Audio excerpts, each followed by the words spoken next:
Ano po ako? Sigurado ka? Okay, sige po. Oo.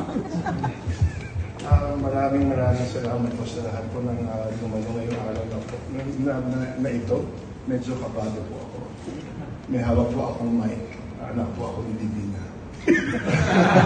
Lalayo ako sa'yo. Ito po ay isang pasasalamat muli sa aking ninong o ang tawag kong nong. Dahil sa mga tulong iniwan niya sa aking buhay na nananatili sa aking puso. Ako po ay produkto ng Universidad ng Pilipinas.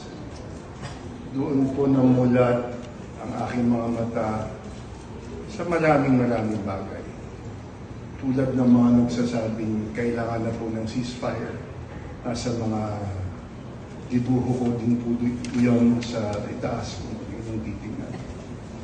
Apektado po ako sa mga nangyayari sa ating mundo, hindi lang po dito dahil lahat po tayo ay konektado sa isa't isa.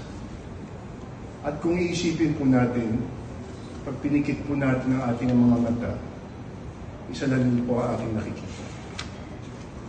At kung buksan natin ang ating diwa, makikita natin ang iba.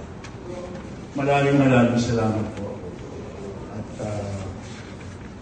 hindi pa po tapos ang mga panaginip ko, Fernando. Salamat.